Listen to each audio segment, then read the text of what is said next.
This is my question for you, Carl. In the Bible, when it comes to the tithing law concerning Levi, it is clearly stated, clearly outlined that we are supposed to give a tenth to Levi.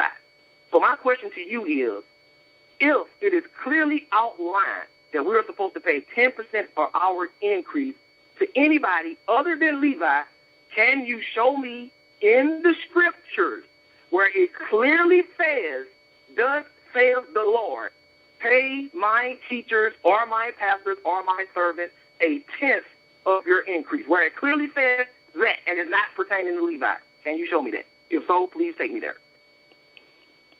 No, I can't show you that. Okay, next question. Well, if you cannot show that, then doesn't that mean, as Proverbs say, trust in the Lord and lean not into thine own understanding? That is, in fact, what you're doing, lean into your own understanding. If you can't read, what the Bible say that? No, I'm not doing it. Okay, next question, right? You and I are both from the Israel of God. I don't know if you still attend, but I don't. True or false? Does the Israel of God use some of the scriptures I went to concerning Levi to justify paying tithes to them today? Yes or no? They use the whole Bible, so yes. Okay, so true or false? Does paying tithes to Levi, well, not true or false, let me ask you this. Does paying tithes to Levi now, the law concerning Levi, does that have anything to do with any minister today, Levi? Yes. Okay, are we under the Levitical priesthood right now? No. Okay, so how can you say we're not under the Levitical priesthood, but then take me to a law concerning Levi to try to get me to do something today? Let me answer that. Because you pay your tithes to the Lord. He told you, you give me my tithes, but you give them to Levi. They belong unto the Lord. They don't belong to Levi until you give them to him. And the Lord is commanding you to give what's his to the Levites so they can receive of him what he told them. If you minister in this tabernacle for me, then I'm going to give you a tenth of all of Israel. And the only way he can give you a tenth of all of Israel if the people bring him his tent so he can give it to him. That's why he said, you're robbing me and the whole nation. Okay, so here's my question. Does the Israel of God or any other church, not just the Israel of God, because I ain't here to attack them, but does the Israel of God or any other church carry out the tithing law, all part of it as outlined in the Bible? I don't know. So, okay, have you ever seen them take the tenth from the tithe box and distribute it to the fatherless, the orphan, and the widow, just like they take 10 days? Have you ever seen them divvy it up and go through the congregation and say, okay, here's your part for the woman whose husband just died. Here go the person who ain't got no father, ain't no father in his life, and here go the preacher or the teacher. Have you ever seen them do that? Or in any church, have you ever seen anybody do that? Have you ever seen it? Have you ever witnessed it? Yeah, they do coat giveaways and all that stuff. No. I ask you, have you ever seen them divvy it up and say, here are the widows? Well, number one, I'm not watching share. them like that. I'm not watching them wait, let me finish. I'm asking you a direct question. Have you ever, because that's how it's outlined in the law. If we're going to go to the tithing law, then it has to be executed. No. Let me finish. It has to be executed as, and so you said no. You're saying no. Yeah, no. You ain't even got to ask no. Why is it that when it comes to the tithing law, all these preachers and pastors, including the Israel of God, I don't know. Witnesses to, will go to the tithing law and they pay out the tithe, but you don't know? I don't know. Okay, so you don't know. Good. You're being honest. So let me ask you this. Don't you think it's strange that all of this is said concerning tithe, but only the preacher taking up the money? Don't you think that's a little strange or suspicious? Well, I don't know what people do like that. No. You do know. We both went there. We know that they take up the money. We know that. And we know that they take the money. We know that. Hold up. Let me see if I understand your question. What are you asking me? I'm asking you, according to the tithing law, let me read it to you. We'll go there. Let's go to Deuteronomy 26, 11 through 13. Let's read it.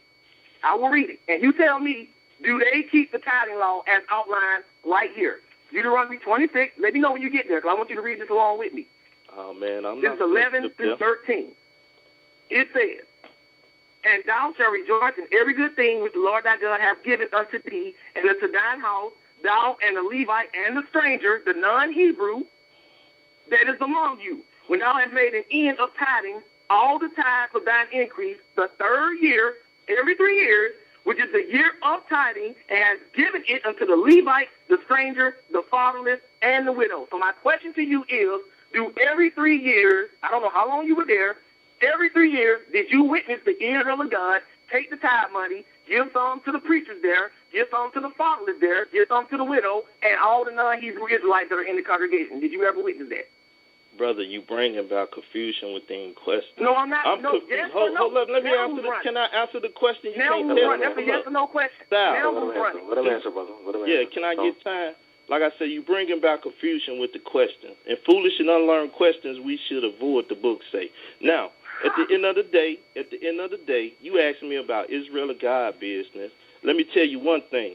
I never just sit up under them like that. I've been in Arkansas. I've been in Chicago. So therefore, like I said, I don't watch other people because as I read in the beginning, envy, jealousy, and strife and all that is what it is, but lie not against the truth. Now, it says a necessity of the change of the law. Now, if you believe it's a necessity of the change of that law, or that law just gone and it didn't change over, then that's your personal problem, brother.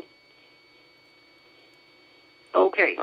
More hypocrisy. First, he brings the Israel of God into the picture, and then when we start talking about the Israel of God, if you got a problem with Buddhism, you need to call Buddhism if you got a problem. But moving on to the next question. Just to moving on to the next question.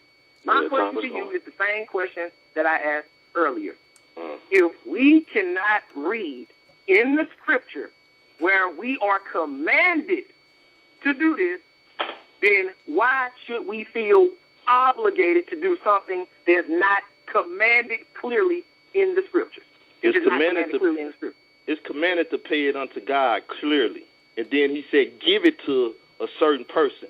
That's like you owing me $100, and I said, yes, pay me my $100. Matter of fact, don't bring it to me. Give it to Saul there, because I want him to get the 100. Now, either you're going to do that or you're not going to do that, and you're going to honor what he said or not. That's what I'm saying. At the end of the day, it's to God. If you don't believe it's to God or to Melchizedek or to the priest on high, then you lack big time, brother. You need some spiritual understanding in scriptures. That's all I'm saying. You're not even understanding my question. I understand that you are commanded to give to Levi. And no, it was a set amount. What I'm saying is, here's my question. My question. What I'm saying is, in Levi's time, there was a set amount. Is there a set amount for anybody other than Levi? That's what I'm asking you. I'm not saying you're not supposed to give. I'm asking, is there a set amount? That's what I'm asking. A set amount to get a God or to Levi? No, a set amount to get a God's priest, which actually goes to God. Do I have to give 10%? You have to give God 10%. You got to give God 10%. If Levi there or not, God wants his 10%. Where can you read that at? He got his 10%, and he told you Levi was going to pay him 10% before Levi was even born. Where can I read that I got to give 10%? Hey, if you don't, if your spiritual eye can't see what that Hebrews 7 talking about, then that's your problem, brother. Okay, so now it's just some exoteric thing that only you can see. Okay. Hey, ain't no private interpretation of the scriptures. Well, it sounds like a private interpretation because only you see it. Well, 1 minute left, fellas. 1 minute left. You say it sound like. Okay. But it sounds doctrine. What I'm saying is, first you contradict yourself because you just said you can't read anywhere in the scriptures where we are obligated to give 10% outside of Levi. Now you're coming back and saying you got to give 10% to whoever, Levi or not. You contradicting yourself. I said to God. I didn't say whoever. Do you understand that the tithe is God? Yourself, bro. Do you understand that the tithe is God or not, brother? You contradicting yourself. That's what I'm telling you. Do you understand that they're to God or what? God said give his to Levi. That's what my answer to that is. You contradicting yourself. Okay. So one time you said we don't supposed to do this, and then now you're saying we're supposed to. I ain't never been hypocritical. I never been hypocritical. You pay them unto God. You pay them unto the priest of the Most High God, which is Melchizedek. Abraham paid unto him. You said he's back now. When I asked you. You said earlier when I asked you. Now, brother. You said earlier when I asked you, do we have to give 10% to anybody outside Levi? Can I read that? You said no. I said no, and I said again. It don't tell you to give to nobody outside of Levi. God said give him his 10, though. All right. The number is 877-280-9681.